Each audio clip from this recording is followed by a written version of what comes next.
this is my ideas, the main ideas that there are a lot of barriers, the high upfront cost, unwilling to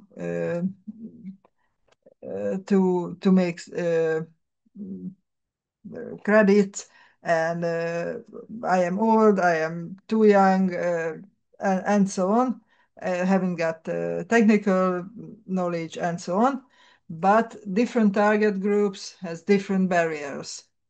And that's why it's crucial to determine the target groups, if it's a multi-apartment house or family house, energy poor households, or people with normal income or with high income, uh, people with families, with children or without children, they are young or old. So it's really crucial. And then when we determine the target group, then we have to create a business plan. A business plan is a very good tool which is used by private companies, but it could be used for public service development as well. So first question is to whom? So determine the target group. Then the next two questions is what and where. So define the services and what will be the one-stop shop profile. And the last two questions is who and how. So identify the one-stop shop manager and the business model. The EU uh, legislation says that three target groups could be uh, the target of one-stop shops. It could be homeowners and households, or at large, so multi-family houses, so residential buildings. But other target group could be administrative actors, public bodies, if the building is a public building. And the third target group could be financial and economic actors, small and medium-sized enterprises, because uh, they haven't got enough knowledge about renovation as well. Uh, how to develop a business model or a business plan? A good tool is the business model canvas. First, you have to, uh, like in a marketing plan, first you have to determine your customer, a concrete target group. Then you have to make a value proposition why this target group will choose your OSS, what is your service, what is your value which you provide for them, what will be the customer relationship, online or personal or a hybrid uh, hybrid model, and what kind of channels will you use to reach these target groups. Then comes the resources. What will be your key activities?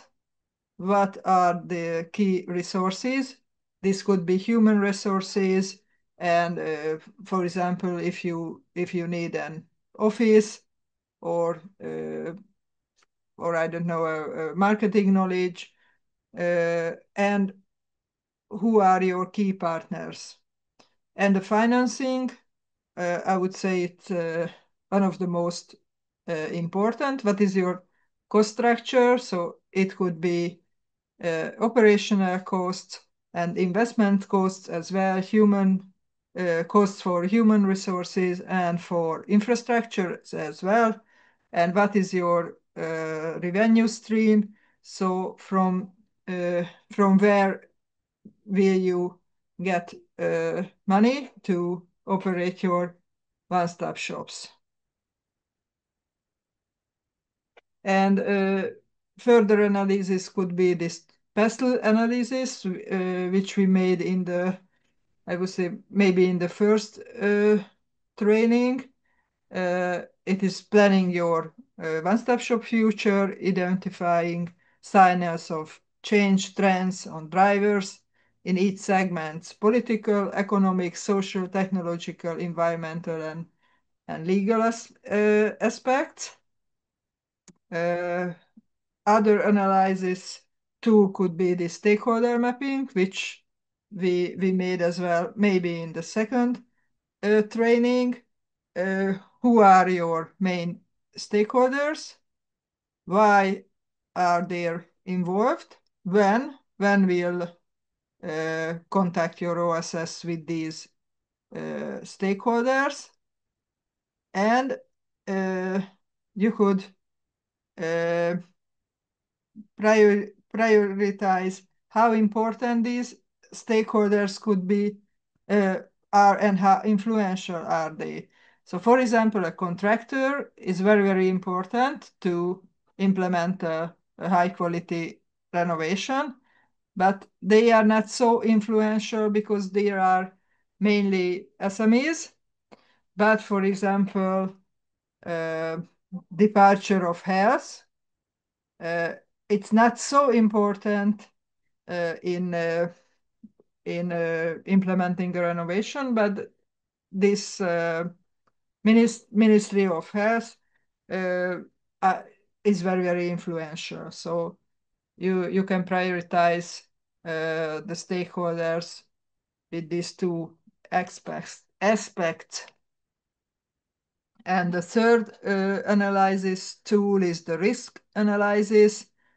It's very useful to map and manage the risks. Potential risk could be technical, financial, regulatory, policy risk. For example, a new mayor comes, or a new government comes, environmental or social risk. Technical or legal risk could be the EU requirements will be stricter, or financial risk could be that one of the subsidy will be ended, or something like that. You have to identify all risks, categorize these risks, and allocate risk responsibility. So who is responsible for this risk? And then it's useful to determine measures how to mitigate this risk. For example, if you haven't got enough contractors or qualified experts, then it's very useful to make a training for them. And the monitoring process is as well important. And what kind of legal forms could an one-stop shop operate? A logical starting point could be within the energy agency as a service, because there's an existing management structure, existing governance. Energy agency has got the technical expertise. There's a brand, a name and image which is known, but the question is how much the agency is trusted, and other question is how big the agency can grow and can enter the construction market. Other possibility is that if you establish your OSS within the local authority or within the municipality is known and trusted and has got an existing management structure. And another advantage is that they have the connections to other public bodies, for example, social services, which is important in handling energy poor households. But they have to use public procurement rules, and sometimes they lack technical expertise. And the third option is to establish a one-stop shop as a separate legal entity. It's easier to design a separate legal entity for any type of one-stop shop model or for example, for an implementation model, and to develop an appropriate governance and management structure. And it's easier to upscale the OSS and to grow and to enter the construction market. But the brand should be built because it's a separate entity, so it is not known. Question is which procurement rules should be applied, and what happens if the one-stop shop goes wrong? Who is responsible for this for the things? And the structure will depend on the services, the income or revenue streams, the risk, and how far the OSS want to enter into the market. And the implementing bodies could be fully public, fully private, public or private partnership, or cooperative.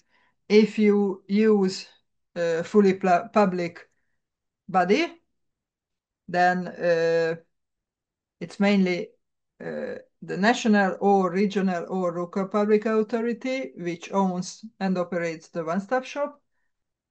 Question is how much resource they have for operating OSS. If you choose fully private body, then a private entity, for example, a construction company or energy service company or a financial institution owns and operates the OSS. What about the technological neutrality? Because I would say it's crucial. And for example, a construction company can't guarantee the technological neutrality. And what about prioritizing vulnerable or energy poor households? Because if it's a private company, then they have to make profit, and energy poor households can't pay for the OSS services. If it is a public and private partnership, then a public authority and a private entity share ownership and responsibility. Maybe it could be favorable. And cooperative, when a group of households or stakeholders collectively own and operate the one-stop shop, for example, an energy community. It's a very developed option. And last but not least, the financial sustainability. How financially how sustainable could a one-stop shop be? In initial phase, it's crucial. So a public funding is essential. So without any public funding, an OSS could not start their operation. It could be useful to bundle OSS services with other national services related to energy or housing market. For example, now in Budapest, there's a housing office where we give advice about energy efficiency, but other colleagues give advice about housing issues and social issues. This initial phase funding could come from EU funds, LIFE or RRF or Cohesion Fund or Social Climate Fund, or it could come from Energy Efficiency Obligation Scheme if it works in the concrete country, or it could come from subsidies which were reallocated away from fossil fuel powered equipment, or could come from European Investment Bank. And after the starting phase, the OSS should transform to private sector involvement to ensure their long-term viability. Options that revenue or income could come from service fees, or you could collaborate with with industry, with the construction market, or you could collaborate with banks or financial institution, and you could try innovative business models such as third-party financing or involving energy service companies. The LIFE program supported a lot of one-stop shop initiatives, and after 4-6 years, none of these OSS are self-sustainable. The reason is that homeowners are not willing to pay for advice and not willing to pay for the whole cost of the planning. You could use some incomes from the constructors as a brokerage fees, but the experience is that the constructor pays for this brokerage fee when they win a large amount of renovation work. Of course, there are self-sustainable private one-stop shops. For example, this Villa Reno in the Netherlands, but of course in Hungary, some self-sustainable OSS are operating, but mainly they are working in implementation models, so they implement the whole renovation work. The target groups are mainly the higher income households, and there are some favorable state subsidies for renovation.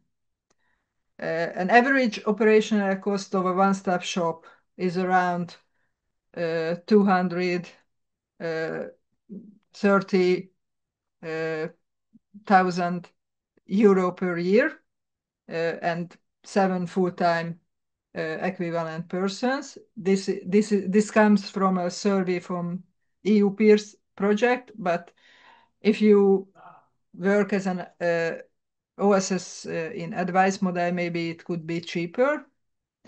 And it's a high leverage factor of the OSS and demonstrate effective use of public funds. We heard from EGLE that from €1 investment, they could make 70 euro. So it's from a public institution, so from a municipality view, it's worth to invest in one-stop shop. And further development could be service differentiation. So the first advice is free, but other services have to pay for them. Could promote education, awareness raising, and trainings. So can come some income from these activities, and integrated district renovation programs could be as well a further development option.